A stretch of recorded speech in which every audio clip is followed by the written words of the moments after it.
कि STET marks पर बहाली का सरकार प्रावधान करे, प्रतियोगिता परीक्षा के आधार पर सरकार नियुक्ति का प्रावधान करे। एकेडमिक बेसिस हम किसी भी रूप में मंजूर नहीं करेंगे। विकलांग, मानसिक रूप से अपंग, नॉट मेरिट वाला क्या खाक पड़ाएगा? हमें ये संदेश देना है देश और दुनिया को कि बिहार के साथ ये बहुत बड़ा षड्यंत्र होगा यदि नॉट मेरिट और मानसिक रूप से विकलांग शिक्षकों को नियुक्त किया जाता है। हमारा यही उद्देश्य है रोकना, और हम इसमें कामयाब हो जाए बस। और आर पार की लड़ाई का घोषणा है। मानसिक रूप से विकलांग शिक्षक को समाज पर थोपने हम नहीं देंगे। सरकार ये तय करे, शिक्षा विभाग में योग्यता के आधार पर काम किया जाएगा। जिसमें योग्यता होगा वही ना टीचर बनेगा जी।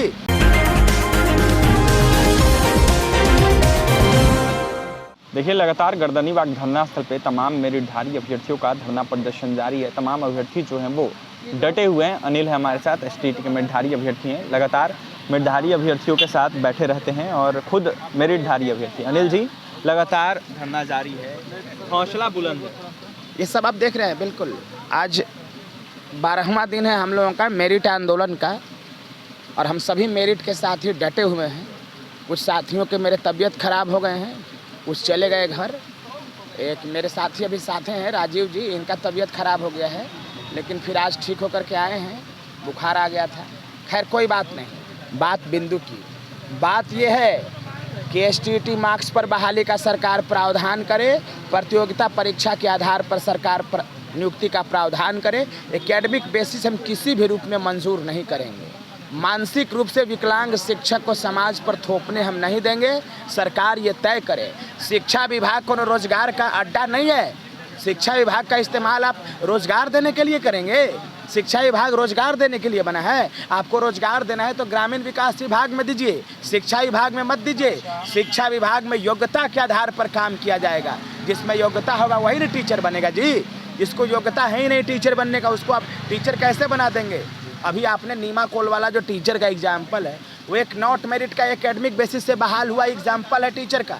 वो एक मानसिक रूप से विकलांग शिक्षक, वैसे लाखों शिक्षक पहले ही बेहाल हो चुके हैं। और अगर ये 50,000 चला गया तो समझिए कि बिहार का पूरा बेड़ा गर्क हो जाएगा। फिर अगले कई सालों, 50 सालों तक बिहार पीछे चला जाएगा। इतना खतरनाक बीमारी निकल रहा है, कोरोना निकल रहा है और बीमारी निकल रहा है। तो हम लोग तेज तर्रार जो टीचर हैं, मेरिट वाले हैं, वो पढ़ाएंगे तब ना इसके खिलाफ में वैक्सीन का खोज करेगा हमारा पढ़ा हुआ विद्यार्थी। वो लोग क्या पढ़ाएगा? क्या वो लोग सिखाएगा? ओल छीलने के लिए सिखाएगा नॉट मेरिट वाला? तो मानसिक रूप से विकलांग है, अरे दोनों हाथ और दोनों पैर काट के फेंक दिया जाए फिर भी लोग पढ़ा लेगा, क्योंकि वो मानसिक रूप से समृद्ध है। लेकिन वो मानसिक रूप से विकलांग, मानसिक रूप से अपंग, नॉट मेरिट वाला क्या खाक पड़ाएगा?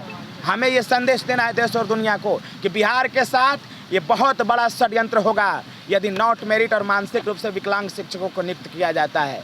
हमारा यही उद्देश्य है रोकना, और हम इसमें कामयाब हो जाएंगे बस। और आर पार की लड़ाई का घोषणा है। अगले कुछ दिनों हम लोग भूख हड़ताल पर बैठने जा रहे हैं, और उसके बाद विधानसभा सत्र के दौरान आत्मदाह होगा, सामूहिक आत्मदाह होगा कि मानसिक रूप से विकलांग शिक्षकों को शिक्षक ना बनाया जाए, मेरिट वाले शिक्षक लिए जाए। एकेडमिक बेसिस को ख़त्म करके प्रतियोगिता परीक्षा के आधार पर शिक्षकों की नियुक्ति किया जाए। यही हमारा मांग होगा। सामूहिक आत्मदाह होगा, और एकदम चैलेंज करके कह रहे हैं सामूहिक आत्मदाह करेंगे। यही माननीय मुख्यमंत्री जी के घर के आगे आग लगा लेना है सबको, और चमकाते रहेंगे फिर चेहरा यहाँ से दिल्ली तक कि नॉट मेरिट वाला को हमने नौकरी दिया। मानसिक रूप से विकलांग को शिक्षक बनाने की बात थी, और ये मेरिट वाला था, इसीलिए ये आग लगा लिया अपने आप को। चमकाते रहेगा यहाँ से चेहरा देखिए। किसी भी रूप में नॉट मेरिट को रोकना है। तो आपने सुना, अनिल जी थे, एसटीईटी के मेरिटधारी अभ्यर्थी हैं। क्या कुछ कहना था? सामूहिक आत्मदाह करेंगे अगर बहाली नहीं होती है तो। इनका यह भी कहना था कि नॉट मेरिट शिक्षक जो है वो हम नहीं आने देंगे। कुछ अभ्यर्थी ऐसे हैं जिनका तबीयत जो है वो ख़राब हो जा रहा है, क्योंकि धूप बहुत ज़्यादा है, तापमान बहुत ज़्यादा है, और काफ़ी परेशान है अभ्यर्थी। क्या हुआ था आपके साथ? मेरा फीवर लग गया था।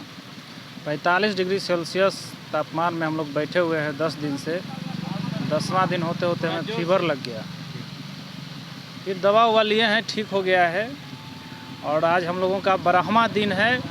सरकार के तरफ से पॉजिटिव रिस्पांस मिलने लगा है, लेकिन फिर भी सरकार वार्ता नहीं कर रही है। सिर्फ सचिवालय में बैठ कर के मतलब लेटर लिख रही है कि 2022 तक की रिक्तियां मंगाया जाएगा।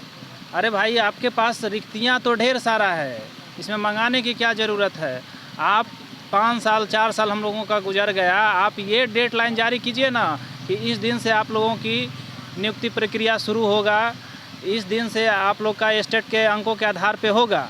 और हम लोग जो बैठे हुए हैं, इसका एक ही उद्देश्य है कि एकेडमिक्स मार्क्स को ख़त्म करके प्रतियोगिता परीक्षा के जरिए जो हम लोग का प्रतियोगिता परीक्षा हुआ था, उसके अंकों के आधार पे सरकार बहाली करे। किसी भी कीमत पे हम लोग मानने वाले नहीं हैं। इसके लिए हम लोग यहाँ से नहीं उठेंगे, जो करना पड़े, सामूहिक आत्मदाह करना पड़े या कुछ भी करना पड़े। अपना नाम बताइएगा। मेरा नाम अनिल है, हम गया से आए हुए हैं गया से आए हुए हैं, जी। लगातार डटे हुए हैं, जी। बागमती ने आज क्या किया?